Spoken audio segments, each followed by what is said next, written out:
আরে ভাইয়ারা, কোরিয়া যে কত সুন্দর, যদি কোরিয়াতে না আসেন তাহলে কিন্তু জীবনেও বুঝবেন না। দেখেন, এমন একটা জায়গায় রয়েছি, মনে হবে যে একদম বাংলাদেশের যে গ্রাম থাকে, গ্রাম্য এলাকা। পিছনে দেখতে পাচ্ছেন কিরকম কেদা, গ্রাম্য ভাষায় বলে কেদা বা কাদা, যেটাই বলেন।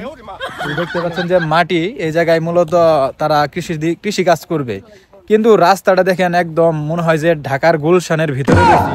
বাসগুলা দেখে মনে হইতেছে যে একদম গুলশানের বাস, কিন্তু এটা রয়েছে একদম কোরিয়ার গ্রাম। তাহলে বুঝেন যে কোরিয়ার গ্রামের ভিতরে এই অবস্থা, তাহলে শহরে কি রকম হইতে পারে। দেখতে পাচ্ছেন যে এই জায়গায় মূলত কৃষি, ধান বুনবে। সেই জায়গায় এটা কি বলে, চারা জালি যেটাই বলেন আপনাদের ভাষায়, এই জায়গায় মূলত তারা প্রস্তুত করে রেখে দিয়েছে। এই জায়গায় মূলত তারা ধান গাছগুলো রোপণ করবে। কিন্তু এই জায়গায় তারা কৃষি কাজও করবে, সবই করবে, কিন্তু তাদের জীবন যাপন সবকিছুই হবে উন্নত মানের।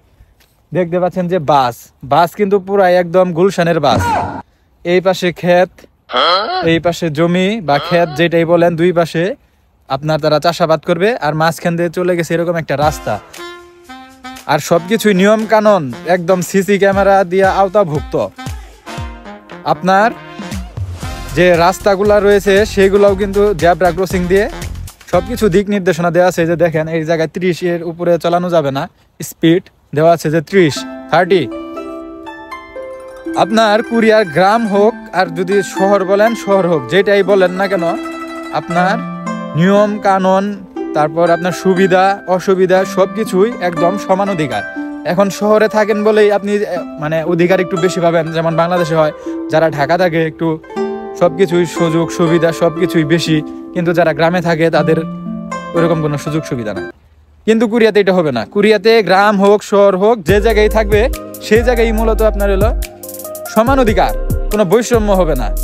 সারাদিন যে আপনারা বৈষম্য নিয়ে চিল্লাফাল্লা করেন, যে বাংলাদেশের লোকেরা যে বৈষম্য বিরোধী, অমক তমক হাবি যাবি সারাদিন চিল্লাফাল্লা করেন, বৈষম্য বিরোধী যদি কোনো কিছু দেখতে চান তাহলে কোরিয়াতে আসেন। দেখেন যে আপনার কোরিয়ার গ্রামও যা, শহরও তা। এই দেখেন কোরিয়ার গ্রামে কিরকম মানে BMW, মার্সিডিজ, ফেরারি, ল্যাম্বরগিনি, রোলস রয়েলস যেটা বলেন সবার কাছেই রয়েছে। কিন্তু শহরে যান, ওই একই সেম অবস্থা। আপনি কোরিয়ার শহর কোনটা আর গ্রাম কোনটা বুঝতে পারবেন না। তবে গ্রামে গেলে একটু মনে করলেন যে জমি গুলা দেখতে পারবেন, কিন্তু শহরে গেলে একটু জমি দেখতে পারবেন না, এটাই তফাৎ। কিন্তু জমির আশেপাশে এরকম সুন্দর সুন্দর ভিউ দেখতে পারবেন, এরকম সুন্দর সুন্দর ট্রেডিশনাল বাড়িও দেখতে পারবেন। সেই বাড়িগুলো আমি এখন আপনাদেরকে দেখাবো। আর আমি যেটা বললাম যে কোরিয়াতে আপনার চারদিকে শুধু সিসি ক্যামেরা, আপনার সুযোগ অসুবিধা সুবিধা সবই রয়েছে। আপনি কোনো অপরাধ করতে পারবেন না, কিচ্ছু করতে পারবেন না। এই যে দেখতে পাচ্ছেন জেব্রা ক্রসিং, যে আমার মাথার উপরে 4-5টা সিসি ক্যামেরা, আর এই যে রেড লাইট, সব কিছু দিয়ে আওতাভুক্ত। ওকে।